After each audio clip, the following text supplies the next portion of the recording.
Hi everybody, I'm Elanie Beckett from My Soul Ayurveda, joining Change Creator SA with a little feature just on health while we're in our 21-day lockdown, or however long this may last.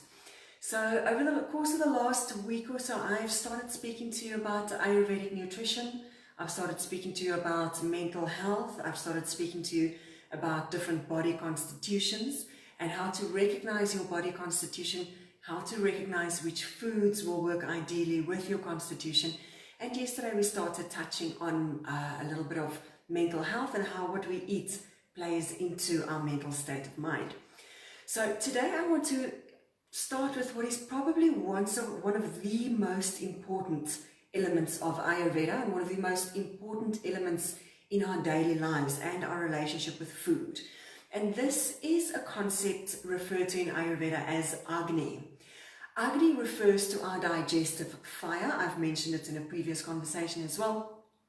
Agni is the energy that is responsible for our digestion, what makes us be alive, literally. Our digestion, our metabolism, the assimilation of nutrients, the energy that is the building blocks of our actual bodies. Agni is the fire that ignites our perception, our intelligence, our movement. It's what makes our skins glow. It's what gives us the twinkle in the eye. So today I want to speak to you about this incredibly powerful and crucial element of our constitution, because our very sanity, our perception of life is dependent on the health of our Agni, or our digestive fire. When our Agni is balanced, when our digestive fire is balanced, we have a sense of purpose, we have courage, we have zest for life, we feel excited, we feel clear in our minds, we feel driven, we feel like we have a purpose and a goal.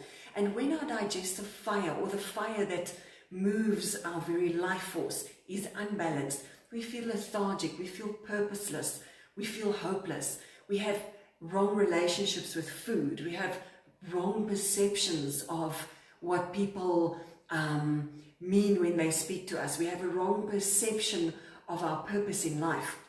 So that's why having our Agni, or our fire, balanced is extremely crucial in our lives. Now, what I can speak to you about today is that ideally we want our digestive fire in a state that we refer to as Samagni, S-A-M-A-G-N-I, Samagni. Samagni simply means balanced Agni, blissful Agni, Agni that is complete and purposeful and in harmony with our purpose and our emotions, in harmony with our thoughts, in harmony with our perceptions. So that's what we're going for. Our patterns of eating and choosing foods that work with our dosha, which I've mentioned previously, our vata, our pitta, our kapha, choosing the correct foods to keep the Agni in balance is really the simplest and the shortcut to getting a balanced fire and a balanced energy in our lives. Very often we find ourselves in a state of one of three wrong states. The first one that I can talk about is Vishmagni. That is the state where our digestive fire lean towards Vata elements. Vata, remember, is air, movement, cold, rough, dry. So when our digestive fire is not very strong or too strong, and then it goes cool again and hot again, it's changeable, it's always in motion, like a person of a Vata constitution, that's when we will find ourselves in either a phase of our lives, or maybe we know a person who's like that. This is that they have a very varying appetite. Some days they'll be extremely hungry, and other days they forget to eat. Some days they have breakfast, and other days they just don't feel hungry until it's dinner time. Sometimes they eat small portions, sometimes they can eat massive portions of food. Sometimes they like hot foods, other times they only want cool, fresh salads. It's a person that we perceive, or maybe it's ourselves, we just never know what to feed that body because it's always changing. That's not ideal, because when we find ourselves in extended periods of non-hunger, it can adversely affect the nutrient intake into our body. Or when we find ourselves in a state where we're constantly craving things, we might grab the wrong things. We might grab those cookies, those chocolates, fatty foods, starchy, doughy foods. So we want to avoid going into a state of Vishma-Agni where our Agni is always changing. The next state, which Pitta people more often find themselves in, is a state called Tikshma-Agni. Tikshma means sharp, and this is when the Agni or the fire is exceptionally hot.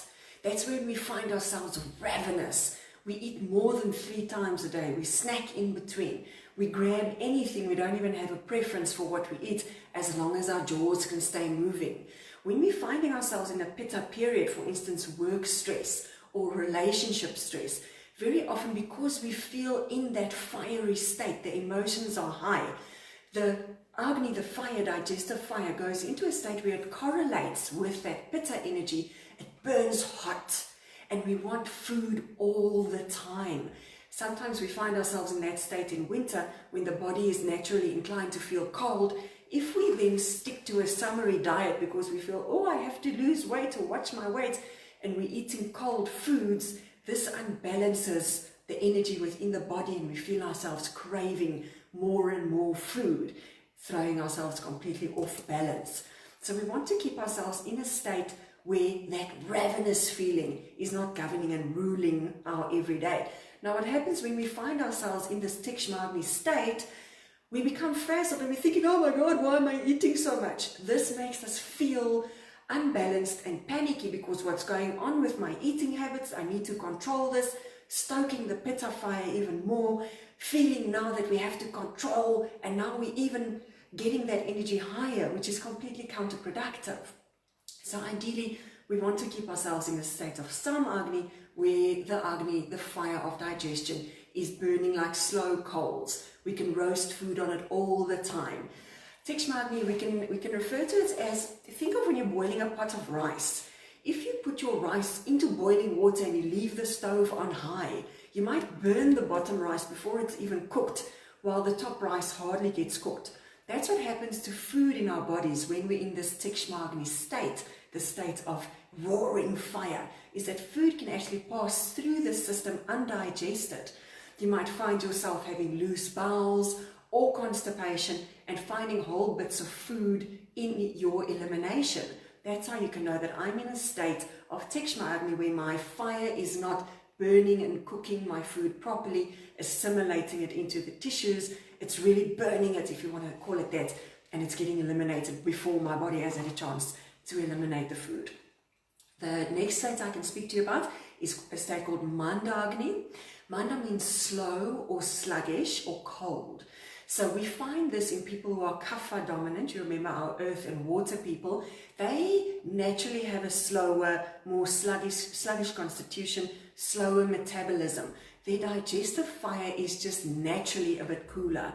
When a Kapha person is healthy and in perfect balance, they simply don't need to eat as much or as often. The body uses the food in a different way. But when a person of a healthy constitution of either Pitta or Vata goes into a Kapha state, a state of depression, or a winter season, or a state like now, a lot of us might find ourselves in a Kapha situation where we are lying around the house a lot because we're not allowed to go out. Because we are feeling lazy in front of the TV, we're grabbing foods that might not be the best choices. Here in South Africa, it's a pretty cold day today. We're going into winter, strong autumn feeling, so we want the satisfying pastas and doughs and sugar, the oily foods. But now we're also lying around the house, and long term, this can put us into a Kapha state, which means that our metabolisms slow down, our digestive fire slows down. And now if we keep on pouring high-calorie food into the system, what will happen is that that food simply clogs up our system. The lymphatic drainage system gets clogged. Our minds become dull. We might even find ourselves depressed.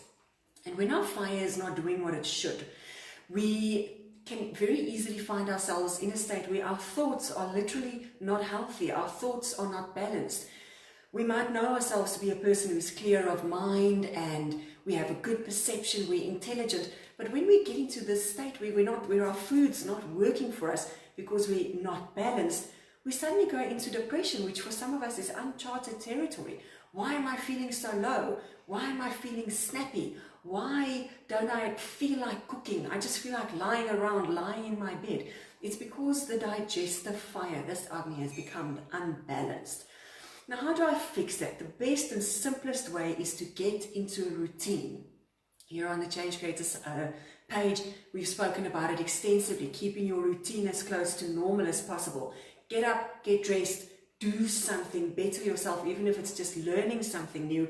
Read a book. Don't just lie around and go completely into a new kind of a habit. Because if you start sleeping later and you start eating sugary foods that can throw your blood sugar up and down, you're going to start craving more of those foods. You're going to start sleeping more. It's an evil cycle. So your state just becomes aggravated. Best way to keep yourself balanced is to be aware of your dosha. Am I Vata dominant, air and space? Am I Pitta dominant, fire and water? Or am I Kapha dominant, which is my earth and water? Eat for your dosha and stay in a routine. Eat at regular times. If I have my meal times at a certain time, my digestion knows when to wake up, and if it knows when to expect the next meal, it knows how much energy to expend on digesting and assimilating the previous meal. So that's what I wanted to bring to you today, is to keep your fires burning nice and hot on this chilly winter day in South Africa. Wherever you are in the world, most of us in the world are unfortunately in lockdown. Stay with your routine, be mindful of what you eat, enjoy the cooking process, make eating and make every meal a celebration, and that'll help you keep the channels clear, keep your mind clear, and just keep you in a general better state of physical as well as mental health. Stanley will rejoin us again in a couple of minutes, speaking about our relationships while we're in such very close quarters with the people that we love the most. And after that, we'll have Pastor Justin Roots on with a religious, a Christian spiritual message for the Christian audience. So take care of yourselves today, and I'll see you again tomorrow.